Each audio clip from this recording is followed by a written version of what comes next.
So I remember this time when Gabe was probably not even 2 years old. We were living in Sydney. He went to this daycare center, and the carer there was Japanese, so she probably didn't really speak English well. But anyways, they were baking cookies because it was her last day. They were baking cookies together as a class, and Gabe got to bring home, one little packet of cookie with a ribbon and a note attached to it. So I saw the note when we got home, and I read. It actually said on the note, "Gabriel, love hanging out with you, even though you're a difficult child." That hits me at that time. I was a little bit defensive, I think, as I went to my husband, showed him the cookie, and I was like, "You see this? She calls Gabe difficult child." And even though it's true, but I think I got defensive at first, but later on I realized, okay, maybe she just didn't really understand, how to express it. But it's true. Gabe was quite difficult at that age. We didn't really know yet that he was autistic at that time. And this makes me think back today. Like, sometimes when we call someone difficult, maybe we really just haven't really understood them yet. Like at that time with the carer, with Gabe. Even we didn't really understand Gabe properly yet at that time. Maybe this person who's difficult is a child who asks so many questions. Or maybe it's a teenager who needs more time for you to get to know them. And they might feel things very deeply, and it shows up in their behavior. Or maybe it's someone, like when Gabe was younger, who struggles with certain noises or change, social situations maybe, or processing instructions, or having big emotions that shows up in negative behaviors from the outside. And very often, if we don't understand what is happening, if we don't try and see beyond the behaviors, we only see that behavior. We only see like this person behaving badly. We always say, like that carer probably saying, Gabe, you are a difficult child. You're difficult, rude, lazy, too sensitive, not trying hard enough, just need more discipline, or smacking.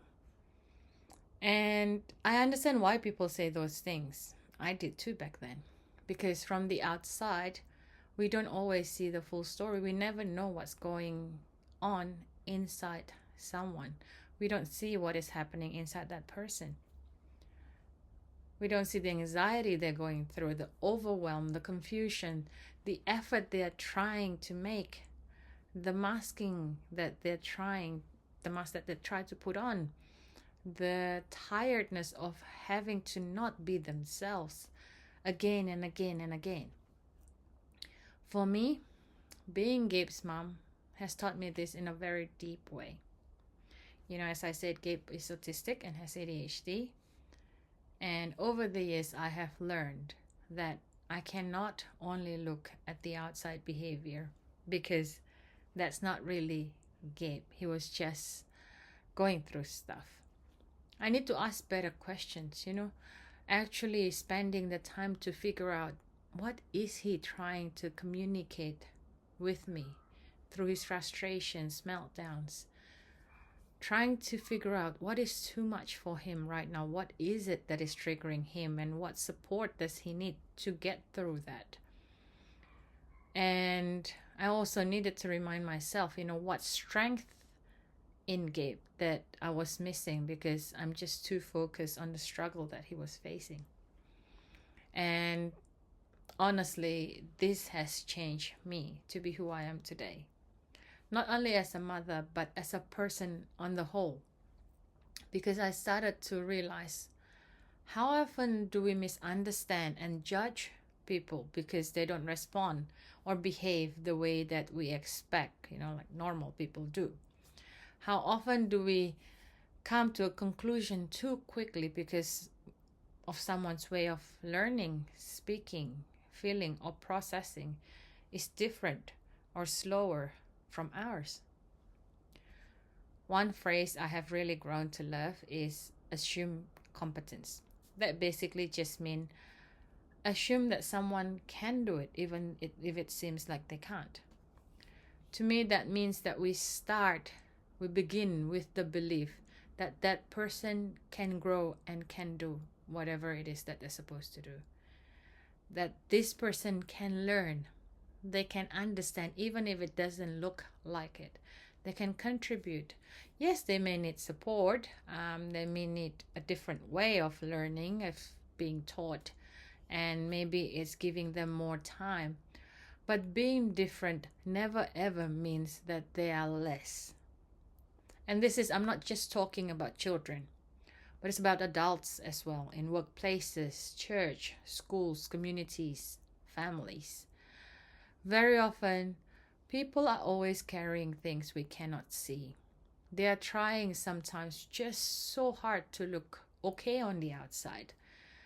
And a lot of the times, people are not being difficult.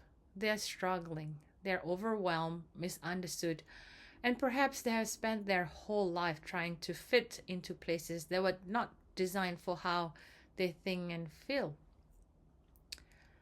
So please hear me. I'm not saying that every behavior is okay and acceptable. I'm not saying that there are no boundaries and that we never correct, guide, or teach our children. Of course we do. Love teaches, prepares, and gives healthy boundaries. But remember this: correction without understanding will hurt people. It will wound people.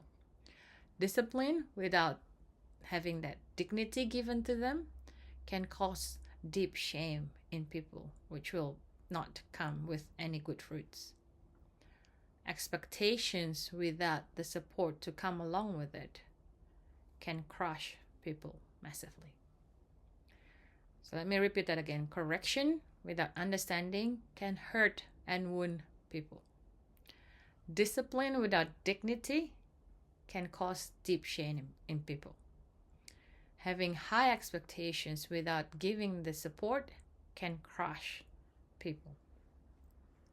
So maybe before we label someone, we can stop and ask, what is really happening here? Be curious, ask questions. What does this person actually need? What strength can I see in them that I can encourage them and call out for them? What support can I offer to them? And how can I help them grow with dignity and trust in them? Because the goal is not to make every child become the same adult eventually. The goal is not to force every person to fit into one mold, one type. It's to help people to flourish as who God created them to be. And I truly believe that this really matters so much for the next generation, because our children, they're growing up in a world full of labels.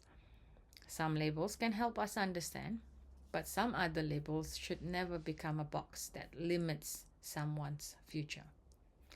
Yes, a diagnosis can explain, it can guide what support is needed, and it can give language to what support they need. But it should never erase a person's dignity, gifts, or potential, or cancel them out as a person. When I look at Gabe, I don't only see challenges, though we have a lot of them. But I see in Gabe creativity, deep thinking, deep feeling, the humor. I see kindness, I see persistence, resilience, and I see a boy who has had to be brave for many, many years in many ways that people never really notice. Often I actually hear people saying, commenting that, Gabe is autistic. I can't even see it. He just seems normal. His autism or ADHD might be mild. Now, I understand where people are coming from, but people don't see the hard work that he has had to put behind the curtain, the resilience, the persistence that he has had to put towards whatever he's doing over the years. He doesn't just become overnight the way he is today. where I'm proud of him, of what he has achieved. But many people cannot see the journey that he's been through.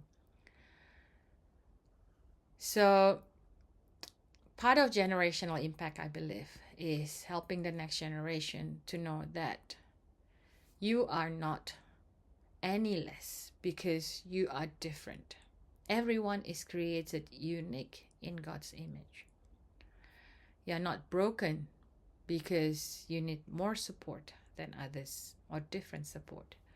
You are not a burden because you learn differently or you grow differently in different pace.